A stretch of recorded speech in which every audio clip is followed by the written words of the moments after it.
Hello and welcome to Textiles and Tea with the Handweavers Guild of America. And here I am. Hello, my name is Katy Clements. Kathy's on vacation, so I get to be your host today. Today's episode of Textiles and Tea is sponsored by my guild, the New York Guild of Handweavers. NYGH is proud to offer meetings that are both in person and via Zoom. This means we get to have members from all over the country and beyond. The programs are fantastic, and it's a very supportive, inclusive community for weavers and fiber artists. Go to nyhandweavers.org for more info. As always, we welcome your questions, and we'll try to address as many as we can at the end of the program. Please submit your questions using the Q&A button, but not the chat option, because it's hard to see them in the chat. But please keep the comments coming. We love to see the feedback. Today, we're having tea with Andrea Alexander. Andrea is a passionate creator with a love for science, textiles, and sharing her creative adventures. Growing up in a city known for its aquarium, Andrea was enchanted by ocean life, which inspired her to earn a BA in marine biology and pursue a career in exotic animal care and science education. Eventually, she felt an irresistible pull towards a more creative career and transitioned to the Fashion Institute of Technology's Textile and Surface Design program. At FIT, she honed her skills in weaving, screen printing, painting, dyeing, and computer-aided design. She's blended her scientific knowledge with a whimsical artistic flair to create bold and sophisticated designs inspired by the natural wonders that have always fascinated her. Andrea has documented her educational journey on YouTube, aiming to spread her joy for textiles with others. Hello, Andrea, welcome. Hi, thank you so much for having me. So, first question, what is your favorite tea? So I actually tend to just try a new tea every single time I buy one. I feel like I'm just like mesmerized by the tea sections of stores. So I pretty much never buy the same one twice. So right now I'm actually drinking like a pumpkin spice rooibos tea to celebrate this festive coming of fall. Your SpongeBob mug. Yes, of course. One of my all-time favorite shows. Oh, that's great. That's so cute. So your first love was marine biology, and then you enrolled in the Fashion Institute of Technology in New York City, known as FIT. So how did you come to that decision? So I always had kind of like a really creative, crafty upbringing when I was a kid. Like my parents also like worked with their hands and loved to make things, and they always made sure that my sister and I like had activities in that regard. So we grew up with like painting and paper mache, and I remember at one point we had like a very simple doll making book, and my sister and I learned how to make like really simple 3D shapes out of felt using like a sewing needle that was like that big. So I feel like I started making things and working with my hands really young, and that just kind of stayed with me through life. But then found kind of like a career aspiration in marine biology because I grew up in Monterey, which is famous for its big aquarium. So I started working there really young and went down that path for school. But eventually, I think because I started that career so young, I kind of got tired and burnt out really quick from it and used crafting. I like rediscovered crafting as a way to kind of like self-soothe and feel grounded. So that very much became a big part of my life once I kind of started like wavering on whether or not I was going to continue with biology. So then my friend came up to me actually one day and was like, "Hey, I want to take a weaving class at the community college. Do you want to come?" And I was like, I mean, I like yarn and I like fiber. Like I learned how to knit at that young age and like, but I don't really understand weaving. So sure, why not? Let's just give it a shot. And I ended up just like totally falling in love with it. It was just like an intro to weaving course, simple four harness weaving, just like simple structures, making a sampler. And I was just enamored with it. So that kind of started the rabbit hole in that direction. And then unfortunately, like, you know, the pandemic happened and kind of forced a lot of us to like take a pause in our life. And that one was when I was kind of able to like reassess and realize that like, okay, maybe I want to actually pursue this more seriously than just like a hobby. And that kind of started that path, which led me to FIT. Well, and why did you choose FIT? I was really interested in specifically their textile and surface design program. I feel like a lot of schools offer textile education, but I noticed that it tended to kind of be like within a larger arts program. And I really liked that FIT, it was like you were only studying textile and surface design. You could really focus on it. And that was really exciting to me. And I also liked that they have this option for if you're someone like me who already has a degree, you can fast track their program and kind of skip over classes that you've already taken, which for me was great. Like as a student coming back to school, I kind of wanted to like focus on what I was interested in and like get in, focus really hard, and then get out instead of doing all the extra stuff. So that allowed me to cut off like a year of school, I believe. So that was definitely a motivator in that way as well. Well, I'd love to hear an overview of your classes at FIT. Did any classes surprise you? And how have those classes influenced your current work? Yeah, so we kind of had just like a whole variety of textile classes happening at the same time. So we could focus on multiple aspects of textiles kind of all at once.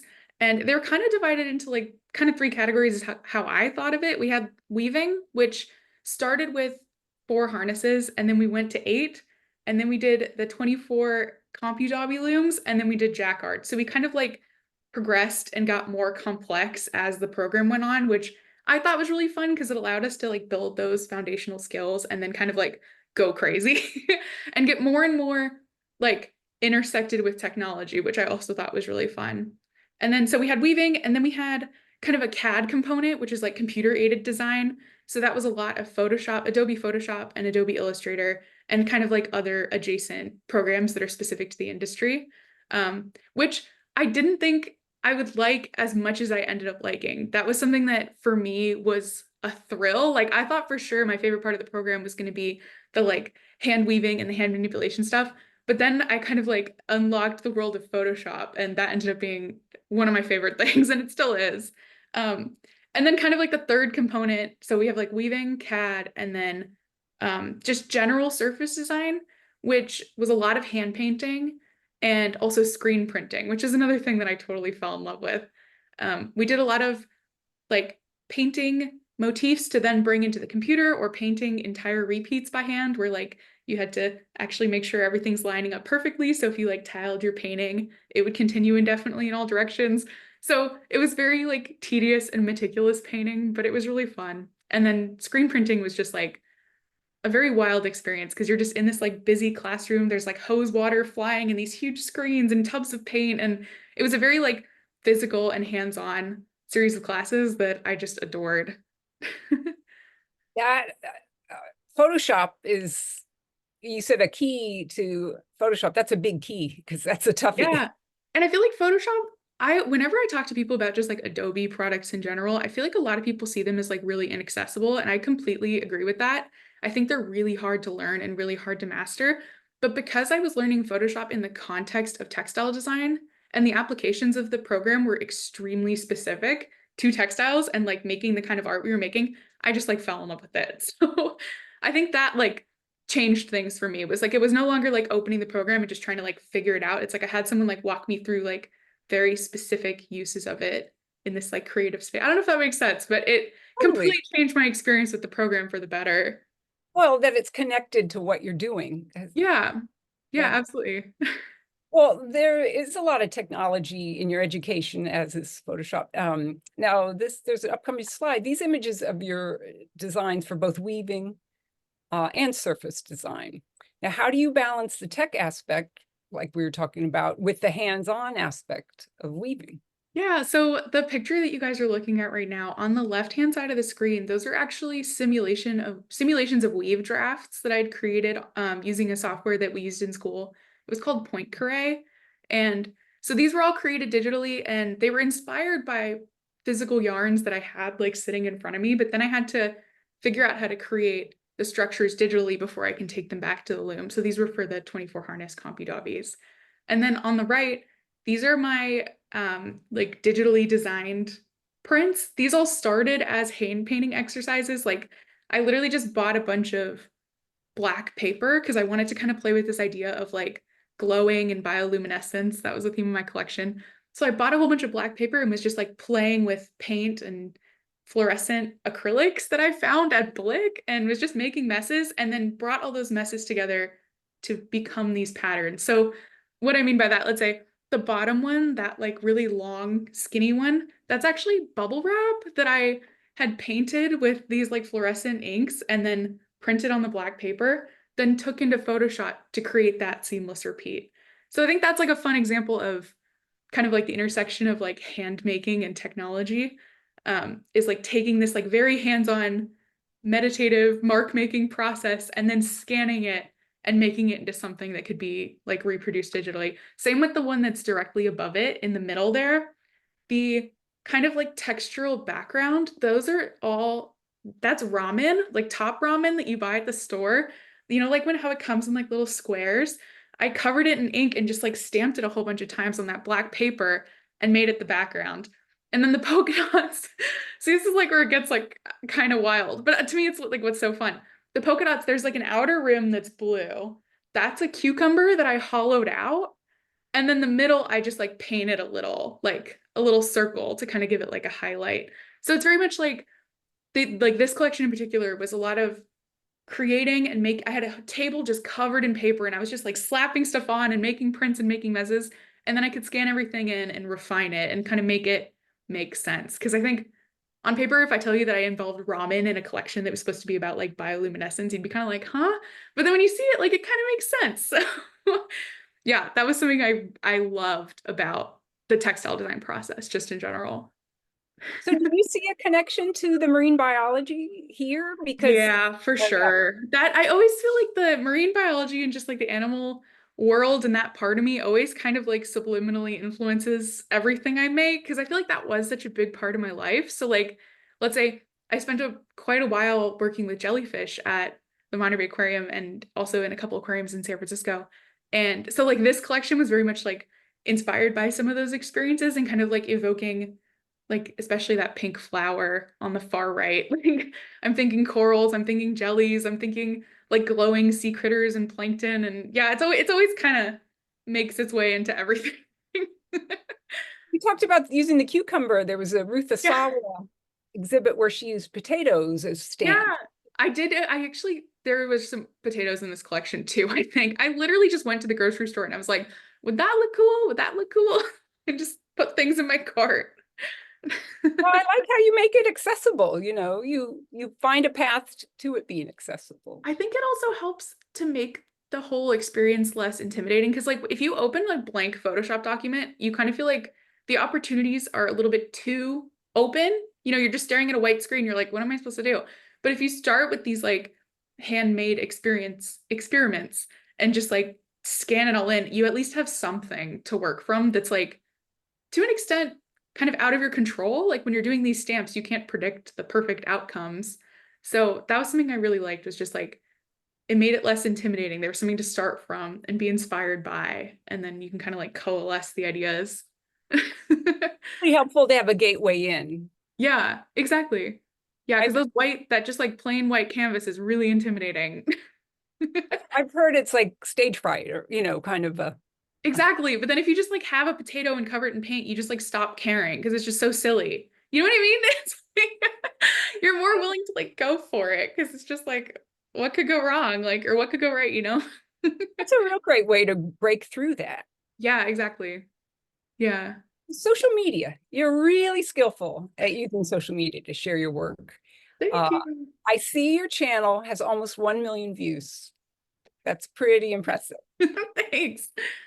So this video that is on the screen now, a screenshot from, is about your experience as an intern this past summer at HGA's Convergence conference in Wichita. Now, these all take a lot of time and energy to create. So why is it important to you?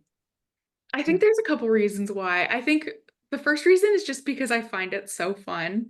Like, I genuinely love video creation and video editing as like a creative outlet in the same way that I enjoy weaving as like making something with my hands. I see video editing a lot in like the same way because you're like trying to figure out how to frame shots, you're trying to learn how to like cut the things together to create like a narrative and a story and um I just find it really fun. That's like the like kind of silly answer is that it just brings me joy.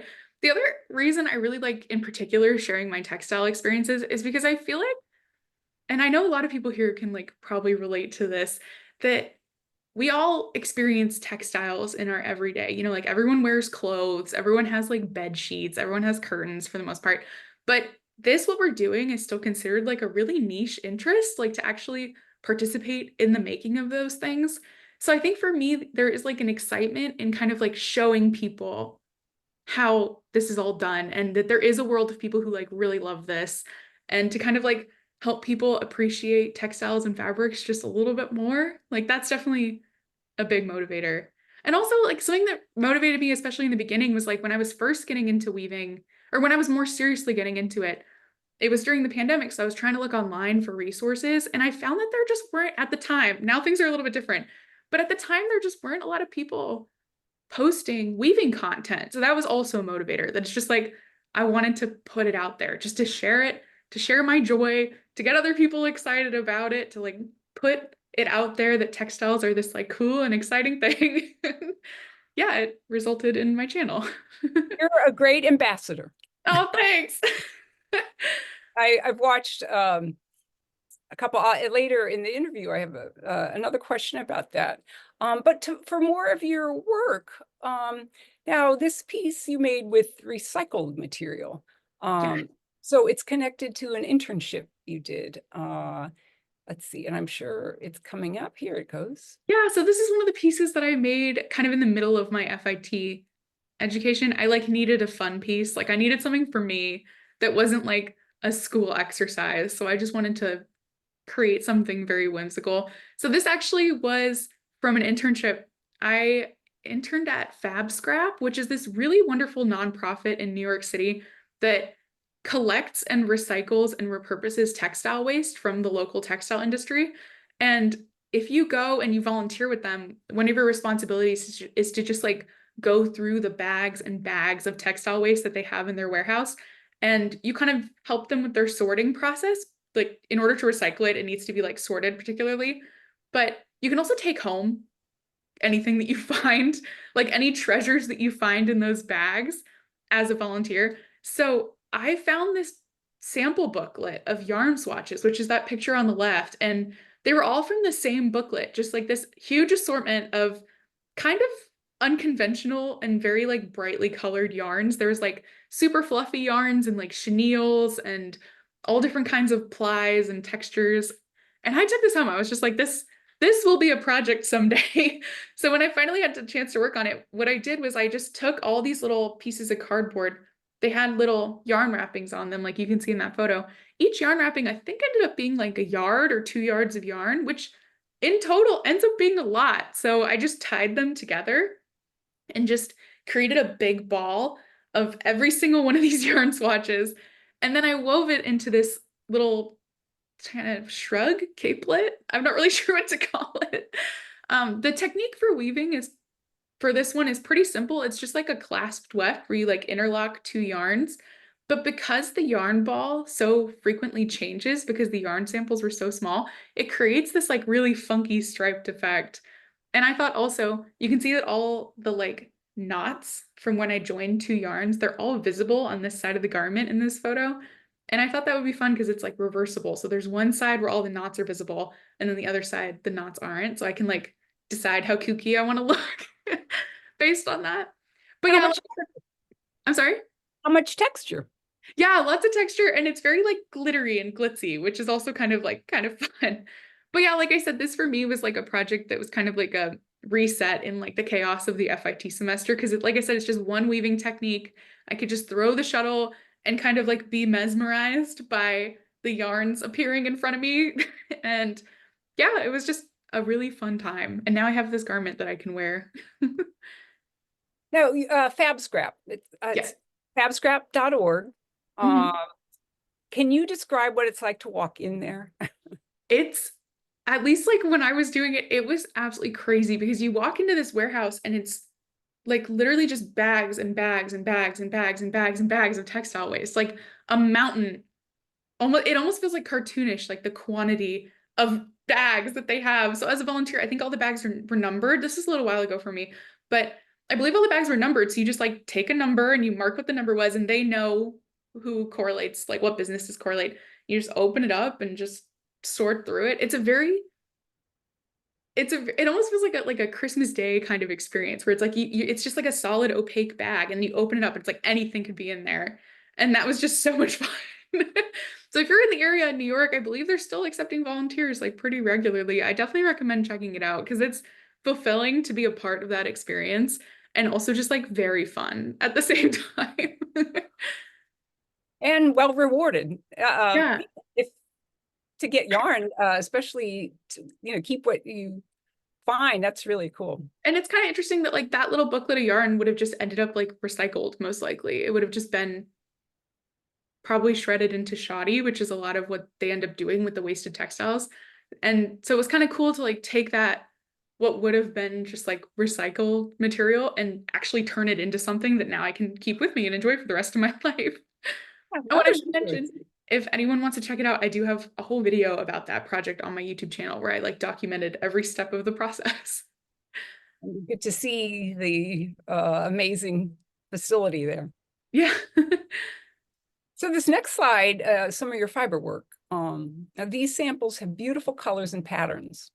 As you're progressing with your weaving, do you find yourself thinking of yourself as a pattern person or color person, or how do you think about that? I genuinely love pattern. I think there's something very fun about like literally getting lost in the repeat of a design and like creating a satisfying repeat that just like works. It's very like puzzle. It's like making a puzzle in a way, like when you're finally getting a repeat to like work perfectly. And I really like that like technical part of textile design. But I think color is where I have the most fun and where I feel the most creative and the most me, because I just adore bold, bright colors and figuring out like how to make them wearable or how to make them approachable or maybe not, and just having fun embracing the brightness and the boldness of colors. So I think that's where I'm the most excited, especially recently.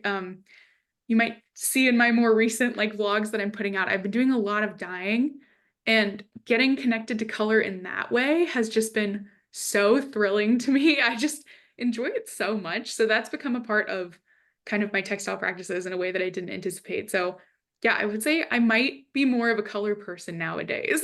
Well, I watched your video on your starting your senior thesis project, and you did a color exercise of freely painting onto paper. And you've used this word a couple times. I'll use it, mesmerizing to watch. I watched that over and over. Oh, Really inspiring to see this free creativity in action. oh, thank you. That means a lot to me. Yeah, I like the moment where I decide that I tend to do this for a lot of my projects where it's like I decide on a color palette that's going to kind of drive the collection. And then I give myself a moment to just like play with it. And I think that's like really important to just like make messes and pull things around and like literally just like splat it down on the paper just to see like, do I like it? And like what works and what doesn't. And so, yeah, those like painting exercises were just kind of my way of like forming a relationship with that color palette, if that makes sense. I don't know if that's like cheesy, but I noticed you had said it wasn't easy, to mix all the colors. It required, a lot of time and yeah. effort. And I saw some of your dyeing. You are so meticulous. And is this a thing with school that you really clearly documented, like the color, the fiber? I think that school definitely made us, the students, that way in some ways, because they have us do a lot of exercises, especially earlier on in the program, that are like you had to print out color swatches and like precisely match your gouache paints to them. And like there's kind of like rule like you never use paint straight out of the tube. Like you have to mix things and make it like the exact color that you want. Like you're targeting specific shades and like so that was definitely a product of FIT in some way. But I also think I just love it. Like that's like I loved mixing the paints and getting those precise colors and like figuring out like, okay, why isn't this working? Okay, maybe it needs a little more yellow. Let's try that out. Okay, now it needs a little more green. It's like a little game and like a puzzle. And I always found that very fun. And so now to like apply that to, I've been using acid dyes a lot lately. Kind of that same mentality has just been, like I said, it's just like opening a new world that I've been so excited about. Fantastic. Well, so you're creating on paper. Now these next images you've created on computer. Mhm. So when you're working with computer drawn images, what's the process like of trying to recreate the image in fiber? So these are two pictures from my Jacquard design class, and this one we all started out our designs with a digital illustration of some kind. So what you're seeing on the screen is my digital art. And funny story about this one. So I wanted to do a piece that was just kind of ridiculous. Like I just wanted to make something that brought me joy because it was like that time in the semester where everyone was just like burnt out and exhausted. And I was like, okay, I need a piece that is just going to make me happy and make me laugh every time I look at it, like for my own mental health sake.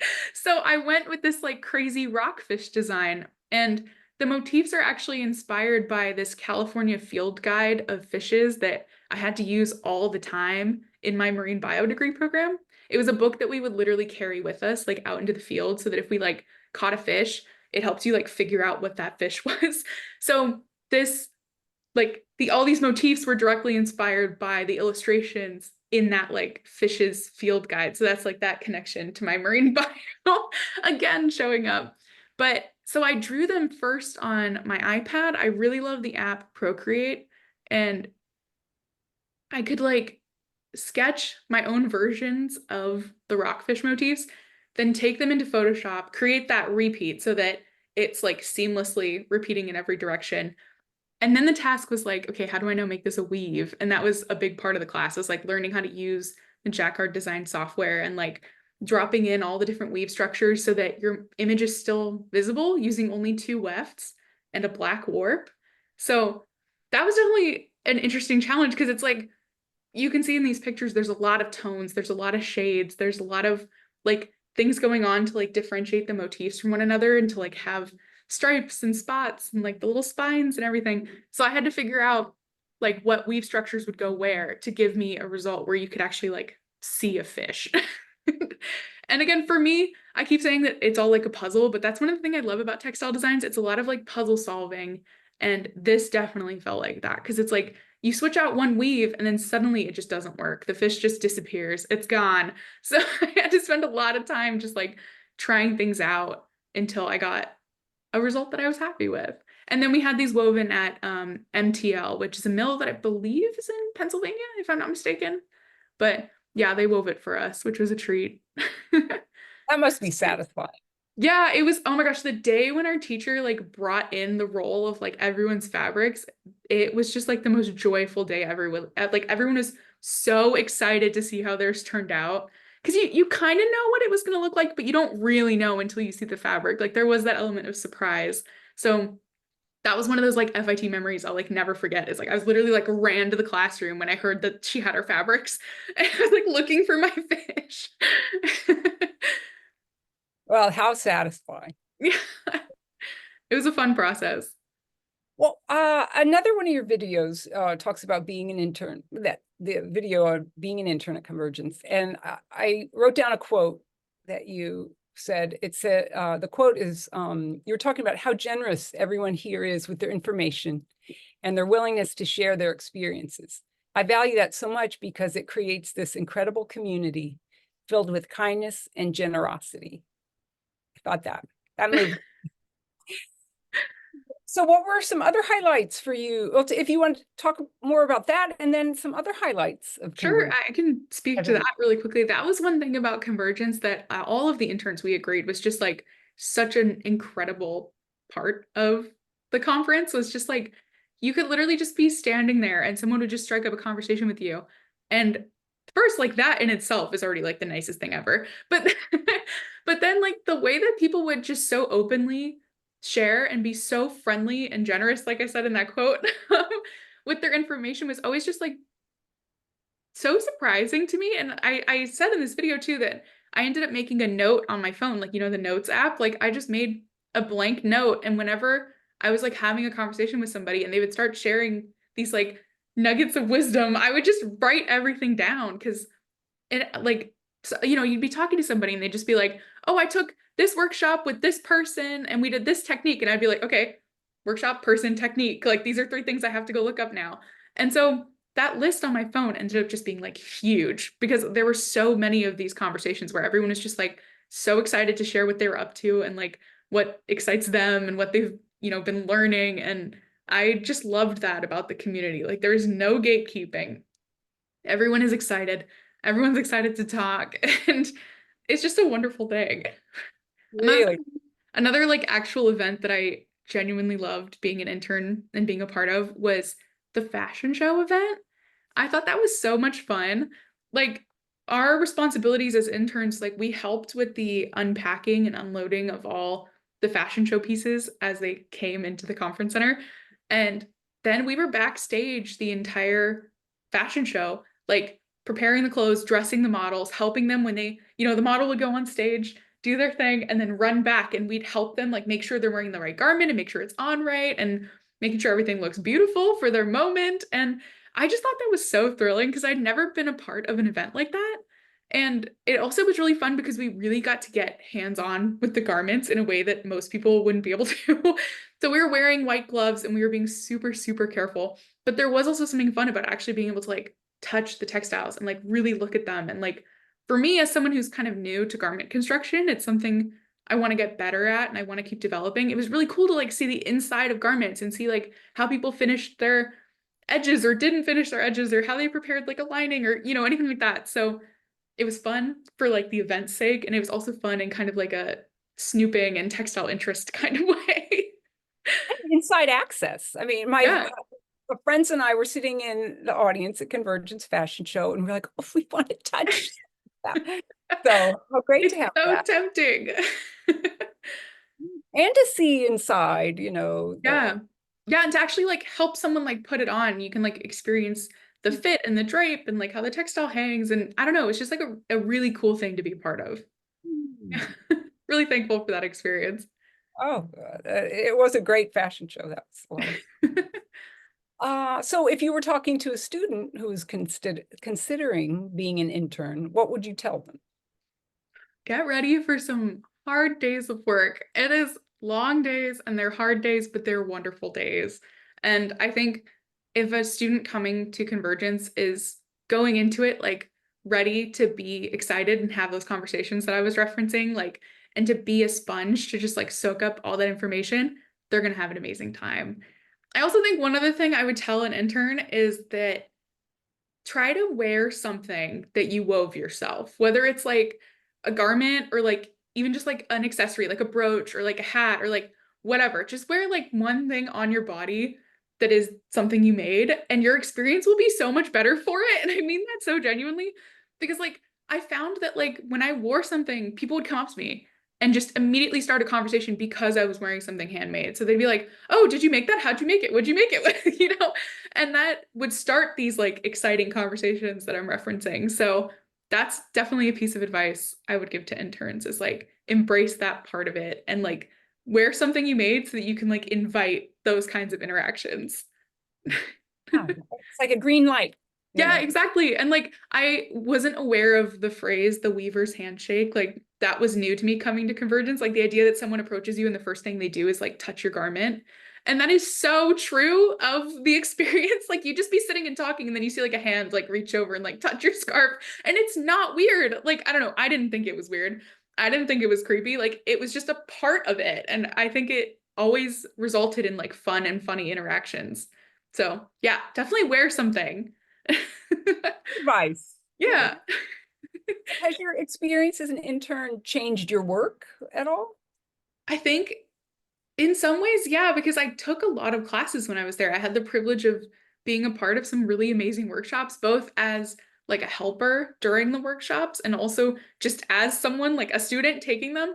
And I learned so much, like so much. I just took such a variety of classes too. So I feel like I'm filled with inspiration and filled with ideas. And I'm actually starting a project right now using some techniques that I learned from Convergence. Like I was a part of Deborah Silver's split shed weaving workshop, which that technique like blew my mind. Like that was one of those things that I like the second she like showed us the concept, I was like, oh, this is my favorite thing ever. So being able to have that experience, to take that class, to be so excited about that concept, and then come home and just like keep exploring it, I think is just like so perfect.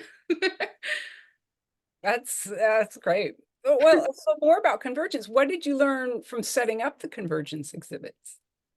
I think that was another really fun opportunity to like be hands-on with people's works, which I know sounds a little weird. Of course, we were super careful. We were very considerate of everyone's works, but there is like a certain, like, you're unpacking boxes for, people having mailed their pieces, and you get to be the first one to like receive it, to open it, to examine it, to make sure that, because we have to make sure that everything is like pristine and arrived in good condition. And you can also just like gawk at it and just be like, oh my God. And there were so many moments where you'd open something and be like, look at this, and like show it to the person on the other side of the table.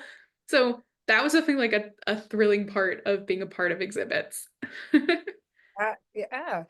So what would you tell to someone who was questioning their career and then maybe think of making weaving a career? I think, I mean, obviously go for it. Like, but I do think if it's something that someone is considering, like, in order for me to figure out whether or not that was like what I wanted to do, I really tried my best to like immerse myself in that world as much as possible. Like, by either like taking classes or being a part of workshops or going to events and just seeing like, okay, what is this community like? What is it all about? Like, and for me, like I said, having extremely friendly people in this extremely welcoming community and people walking up to you and just touching your garments and like that's all stuff that I love and that makes me so happy. So I knew that it was like the right fit for me. So I think that if someone is interested, I would just say like go have these experiences. Like go to Convergence, go to your local fiber festival, go hang out at your local yarn shop, go take a workshop, do any of these things just to like put yourself in the community. And of course you're gonna love it because how could you not? Well, speaking of community, what do you think guilds can do to encourage? So, well, I'm going to back up for a second. You recently joined the New York Guild. Yes. Yeah. So what do you think guilds can do to encourage more participation by younger people? Or I think, just diversify their yeah. membership? I think just talking about like guilds in general.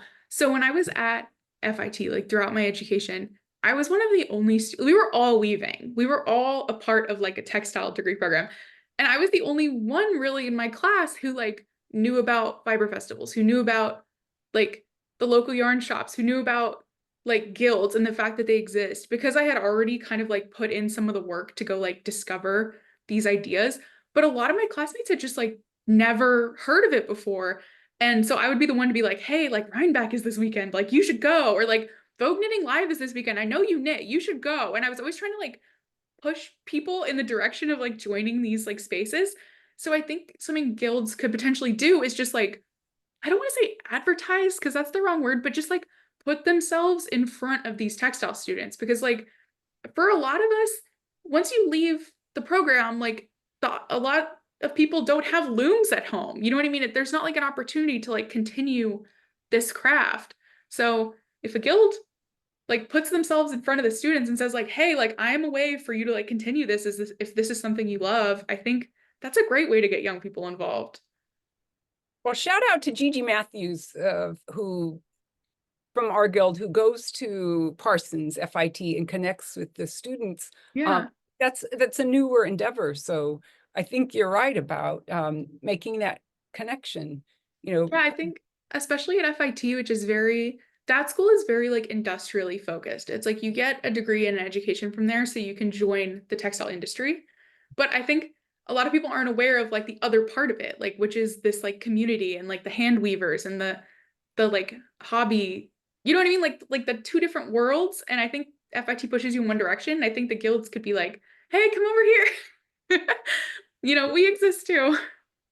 Well, and that great thing about Convergence, it's on a local level too, the support and encouragement and Yeah.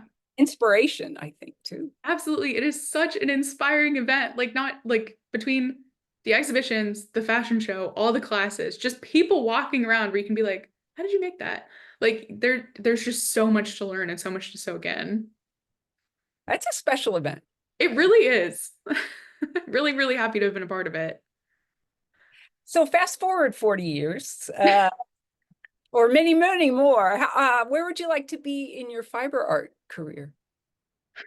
Honestly, I'm still in the process of kind of figuring that out. Like, I just graduated in May, and I feel like I'm in that space where, like, okay, school is no longer the thing I have like consistently and regularly in my life.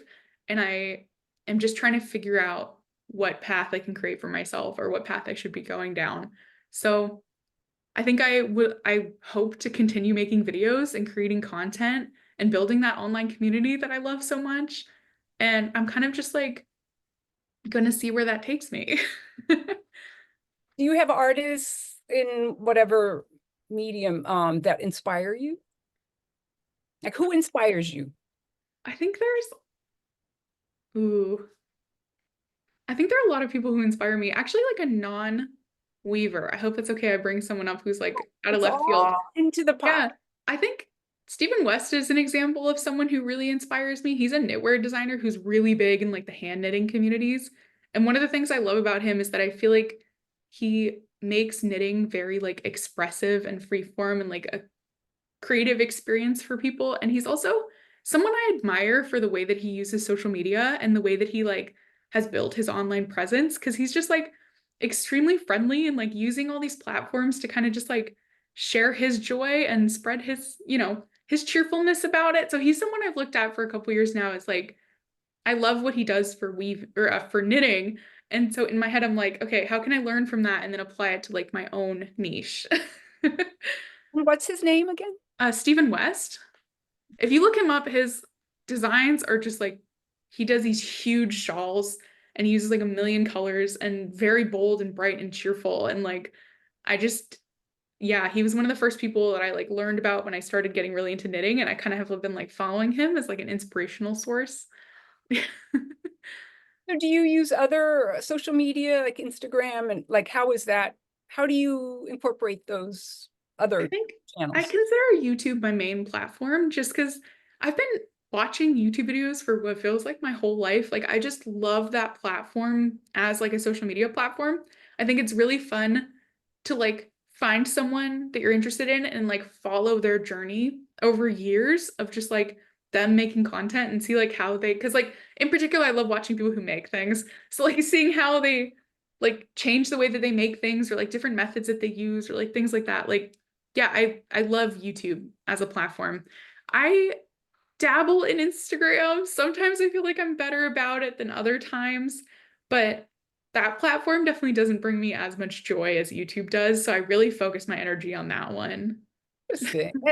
Well, it's nice. Videos are really satisfying to watch. It's great to see a photo, but there's a lot of connection in the video. I think especially with weaving because like you can see a photo of a loom and if you don't know like what it is or what's going on, you're kind of like, what is that? But then when you see someone actually using a loom and like having their like whole body experiencing this like beautiful machine and then cloth coming out of it, to me that's just like a gorgeous thing and I love sharing kind of that experience. I think it communicates like it's just better suited for video in my brain. I don't know. So yeah, I'm just loving sharing videos of it.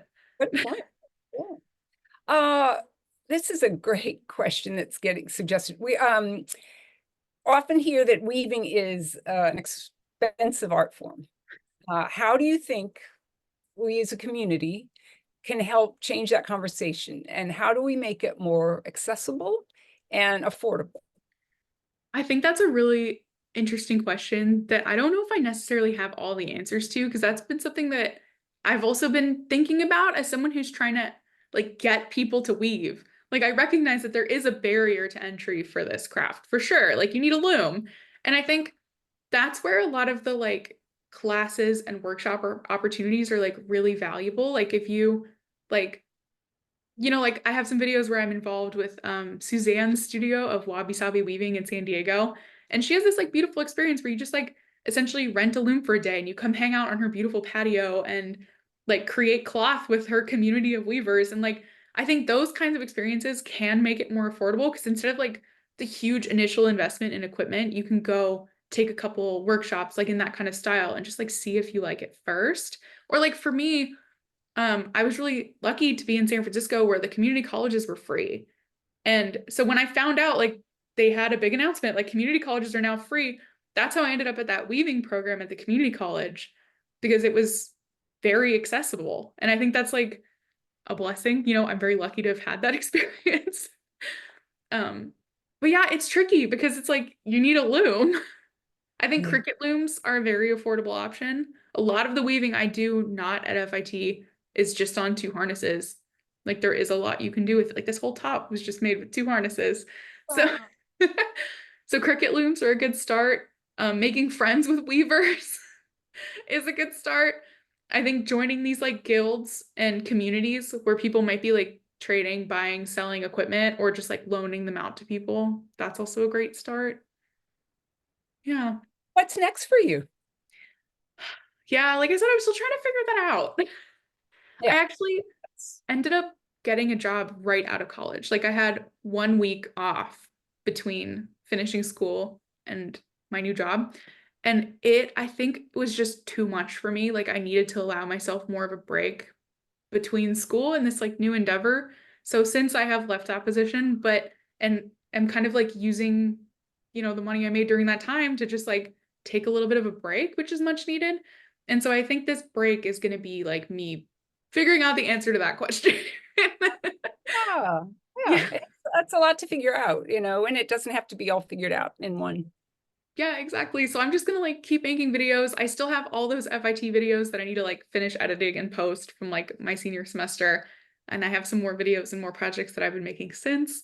So I'm just gonna like keep chipping away at that and just, put my feelers out, see where the world is like pulling me and go from there. Trying to listen to the opportunities and, Yeah, show exactly. up. Yeah, Yeah. exactly. Well, let's get some questions from the Q&A. So Magdalena Siepka, I hope I'm pronouncing your name correctly, is asking, you've used nature's inspiration and often worked a big or two, not sure, into your designs and school assignments. Are you still drawing? Well, so this is the question. Are you still drawing from nature? And what's next in that vein? I think it's always going to be a part of my works, honestly, because like I said, it was such a big part of my life for so long, and it still is. Like I'm no longer like literally in an aquarium every single day, but I still like seek out media about that. I still go whenever I'm in a new city that has an aquarium, I like make sure I go to that aquarium, take tons of photos. Like I still love, visiting the ocean, going to nature whenever I can. So I think it's always going to be a part of me and like part of my works. Well, related to that, Patricia Bidding is asking, do you keep an aquarium in your home? Maybe so. I have been really, really wanting to. It's funny, I actually had a conversation with this with my boyfriend. I'm like, oh, can I put up a fish tank in this house? Because I've been living in apartments for, in New York City. Like I'm not lugging a fish tank up to the top of like a tall New York City building. But I've since moved and I'm wondering if maybe I can do that. I haven't figured it out yet. My dream fish tank. Okay, I'll tell you I think this has been on my mind for years now. I think my dream fish tank is a cold like saltwater system with big anemones, almost like a garden underwater. Like I want like a sea anemone garden, but I would love it to be like the cold, like California species, like the big, I don't know if you're familiar with like the big turquoise, like sea anemones and like the seafoam green ones. That's what I associate with my Sounds so childhood. cool. Yeah, that's like what I associate with my childhood. When you like go tide pooling and you see like anemones between the rocks, they look like little flowers. So I'd love to just have like an underwater like little flower garden, but I need to first figure out if that's doable in my current living situation. And then we'll see, because it's a lot of work to have a fish tank, especially saltwater. So, Well, I'll do the questions. If we have any more time, I'll let questions come to mind, but I want to get to the audience questions. Renee Bergstrom, could you please model what you're wearing? oh, sure. Okay, let me find a way to do this. Please ignore how messy my room is right now. I'm still unpacking, but this is, what's the best way to do this?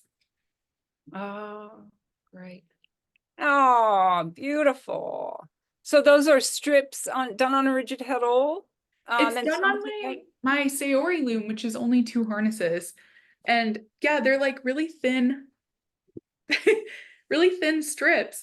I had a lot of warp left over from another project that I was working on. So I was like, it was this black warp. And I was like, okay, I don't have a project in mind for it, but I'm not gonna like just take it off the loom and like waste this warp. So I just started weaving just with whatever I had available. So this is just like a total potpourri of yarns. There's like wool, there's some synthetic like space dyed yarns. This is like, I don't know if you can see, this is like a fluffy like baby blanket knitting yarn, a little very bit. textural. And I just pulled together a color palette that made me happy with what I had in front of me and just wove until it was done. And then I realized that I had enough to make just like a square. Like that's it. So this is just a square with like a little V so I can tell the front and back. And yeah, I wear it sometimes and it makes me happy. Beautiful. I love making like kooky things and then wearing them because I just feel like it's very fun. It feels like a superpower. Beautiful top. It's great. Thanks. Mary Herrick is asking, which class excited you at Convergence? She missed the name of that. Oh, the one that I think the one I was talking about was Deborah Silver's. It's like the technique of split shed weaving. I think that's what the class is officially called. I did it as like a 3-day workshop and I just loved it. I actually, funny enough, have my sample from it right here. Oh, It's like creating motifs using only 4 harnesses. And I love that. Like I'm all about creating the most complicated thing possible with as few harnesses as possible. Like I find that thrilling. So an yeah, amazing technique. she has a book too that's like all the techniques from that class. I definitely recommend it. Uh, so Karen LeBlanc is asking, and Karen, thank you for the questions over time. I see you asking, and I'm glad to see you're asking one today. I love the progression of learning weaving, 4 to 8 harness to Dobby up to Jacquard. I took Jacquard at the Montreal Center for Contemporary Textiles when Louise Lemieux Berube was there. What do you prefer as a weaving technique? What types of things do you do with your woven pieces? And do you ever combine other fabrics, materials in your pieces like leather or canvas? I think for me, like I just kind of mentioned, I think my sweet spot is like hand manipulation and like trying to make a complex textile with as few harnesses as possible. I think that's something that right now I'm like really thrilled by. Like for this class, the fact that I could like make a cat on just like 4 harnesses, I think that's really exciting. And I love the potential for exploring that further. And I think also just like, you know, talking about accessibility. I also think that's a great way to keep weaving accessible. Like if I'm gonna put this hobby out there on the internet, it's nice when I can use it on like a simple loom that like more people are more likely to be able to buy, you know? Like so yeah, for me, I think like playing with 2 harnesses, playing with 4 harnesses is right now what's like making me the happiest. And then there were a couple questions in there. I don't know if I answered all of them. Just let's see. Do you prefer what do you prefer as a weaving technique? You kind of said what types of things do you make with your woven pieces? You said garments, and do you ever combine other fabrics and materials in your pieces, leather or canvas?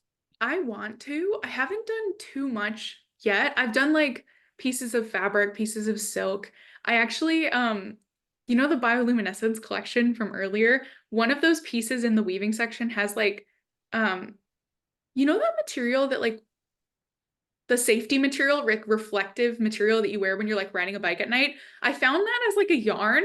So I included that in my project so that like you kind of glow and glitter when you're walking to kind of echo that like bioluminescence concept. So I love like unconventional stuff like that.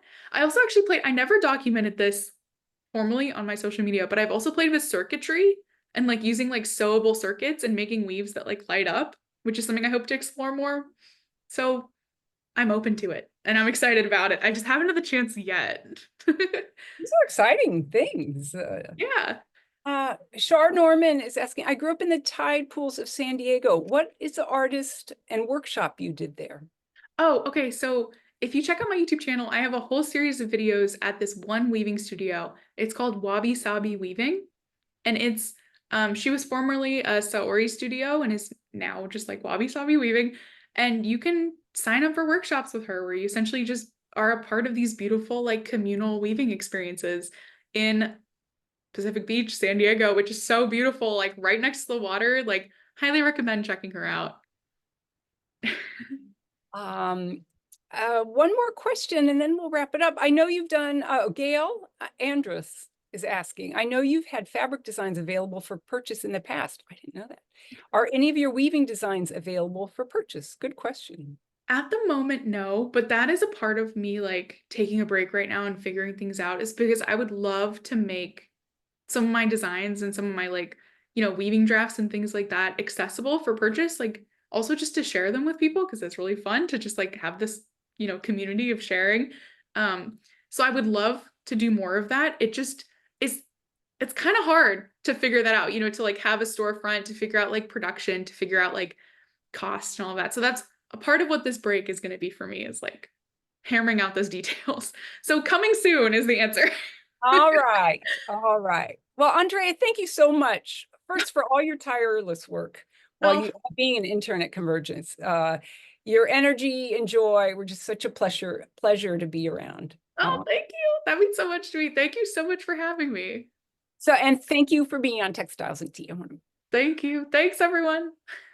You can learn more about Andrea and her work on her YouTube channel or her Instagram at Andrea Alexander Art. But yeah, check out that YouTube channel. Really great stuff. So special thanks to my guild, the New York Guild of Handweavers, for sponsoring this episode of Textiles and Tea. For more information on the great programs the New York Guild of Handweavers offers in person and on Zoom, go to nyhandweavers.org. So if you or your guild would like to sponsor an episode of Textiles and Tea, it is so reasonable. It's $150. This was news to me. So it's really supports a great program. And I mean, think of all the that we've gotten from Textiles and Tea. I know me personally, I've gotten so much out of Textiles and Tea. So you can learn more about sponsorship at weavespindye.org. Get into with some friends or your guild. It'll be fun. So Spinning and Weaving Week. Registration's open for HGA's virtual Spinning and Weaving Week celebration.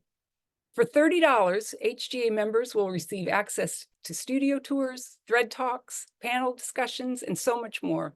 It's recorded and you'll get to enjoy it all from your home at your convenience. It's less than 2 weeks away, so save the date, October 7th through the 13th. Visit HGA website for any updates to the schedule. If you are a vendor or teacher, please reach out to HGA to learn about the opportunities available to you. Textiles and Tea is supported by your generous donations. Sponsoring a talk is one of them. If you would like to see more programming like this, please support HGA by becoming a member or donating. You can join and donate at weavespindye.org. If you missed part of this episode and would like to watch it again or share it with a friend, Textiles and Tea is recorded and can be viewed on the HGA Facebook page. Or you can subscribe to the HGA YouTube channel, where you can view the entire series and more. Thank you for letting me be guest host. It's been a lot of fun. So thanks, HGA. And please join Kathy next week when she shares tea with Kristen Crane. Thank you and happy tea.